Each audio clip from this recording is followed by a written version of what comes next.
Ahojte, pozdravujeme vás, my sme Viktor a Adela, to možno viete, ale možno si kladiete otázku, prečo vás práve z tohto miesta pozdravujeme. Nuž, my s Babylonom veľmi silno súvisíme, Viktor teda o niečo viac a dlhšie. Dlhšie, konkrétne už od roku 1999, každý jeden rok, teda najprv samozrejme ako dieťa, teraz už dávno veľmi veľa rokov ako vedúci. V detskom Babylone sa z detí snažíme urobiť lepšie osobnosti prostredníctvom divadla. Nevytvárame z nich hercov alebo herečky, aj keď sa tešíme, keď z nich sa niekto stane hercom alebo herečkou, ale divadlo je fantastickým prostriedkom na rozpúšťanie ostychu pred ostatnými. Decká zrazu vedia povedať aj 3 súvislé vety pred kolektívom ľudí, dospelých alebo detí, vedia povedať aj svoj názor. Toto robíme v Babylone. A teda musím povedať, že nie len prostredníctvom divadla, pretože ja som sa stala súčasťou tohto projektu takisto, neskôr logicky. A priznám sa, že babylonský prístup je pre mňa a myslím si, že aj pre všetkých veľmi výnimočný, veľmi funkčný a veľmi čarovný a veľmi silný. A ten môžu zažiť aj vaše decká v babylonskej škole, tak sa poďte na to pozrieť. Oči nevidia to dôležité, no srdce to aj tak pochopí. Ak sa vytvoriť má puto, tak sa jeden druhým slobodne skrotí. Oči nevidia to dobré, ale srdce vidí aj to spoza brán. Akým žijem... Ako ste sa tu vzali? Ja som Bilo a haverovala som tu pred pár dňami. Pomohli by ste mi poskladať moje lietadlo? Áno. Ahoj, dnes som tu privítala základnú školu s materskou školou Liesek na svojej kozmickej lodi a som zvedavá, či mi pomôžu opraviť lietadlo a zodpovedať na otázku, čo je to najcennejšie na svete. Celý svet, len preto nech vrátim sa späť.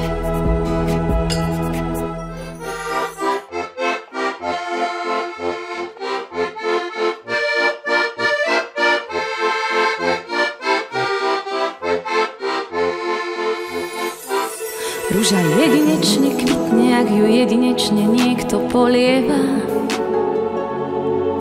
Aj keď sťažuje sa, aj keď mlčí, túži ku nej stále chodievať. Ak je nebezpečné ľúbiť, tak to riziko je pre nás stále tu. Podvolujem svoje túžby, nehľadám už inú planétu. Vymaňujem svoje plány z nepokojných područí. Chcem sa spoznať s malým princom, nech ma niečo naučí. Chcem sa spoznať s malým princom a preletieť celý svet. Len preto nech nechcem byť sám. Nechcem byť sám. Nechcem byť sám. Nechcem byť sám. Nechcem byť sám. Nechcem byť sám. Nechcem byť sám. Nechcem byť sám. Viete, kto som ja? Ja som, prosím vás, zemepiskyňa. Som najlepšou zemepiskyňou z 355 planét, ktoré som už stihla prebádať. Ja som taká vážená v týchto končinách, že ma ani najväčšia váha na svete neodvážila. Kedysi pre mňa pracoval malý princ. Ten mi mapoval nielen terény na Zemi, ten mi mapoval terény na každej jednej planete. Ale potom zdrhol. Viete kam? Išiel hľadať to najcennejšie na svete, čo má. Čo to mohlo byť? Potrebujem zmapovať tieto hory. To by ste zvládli? Nie.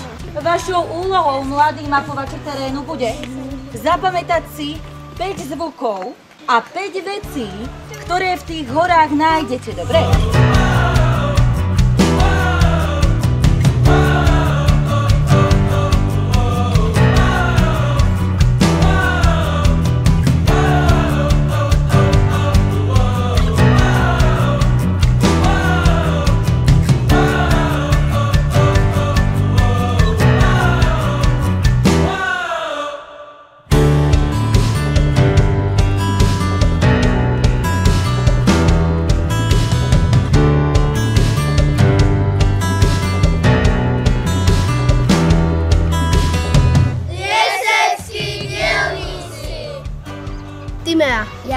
Matúš, Sofia, Aneta, Kristína, Anna, Karolinka, Lukáš, Martin, Jakub, Dávid, Tobias, Martin, Sebastian, Robert, Karin, Tea, Zoja, Veronika, Marcel, Michal, Denis, Sára. Vy netušíte, ako sa zdraví kráľovná? Úklon! V mojej krajine to funguje nasledovne. Ja som kráľovná a ja rozdávam zákony. Vážení poddaní, dávam vám zákon, zabavím ma. Vážení priatelia, dávam vám zákon o rytierských hrách. Môžeme považovať rytierské hry za otvorené.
Ako naozaj udatní rytieri.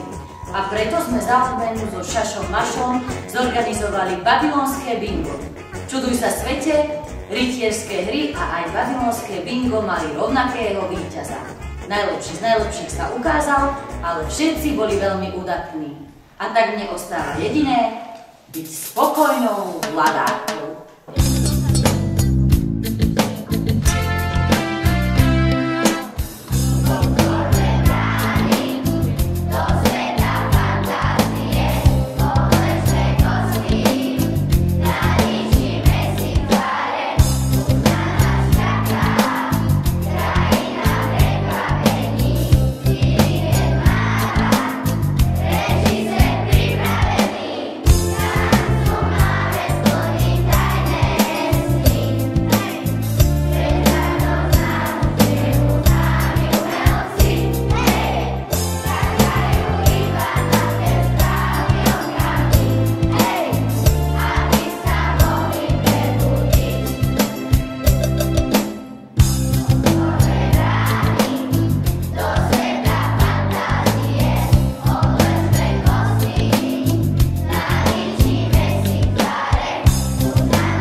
Zojka, čo sa ti najviac páčilo v detskom Babylone? Mne sa najviac páčila diskotéka a spanie.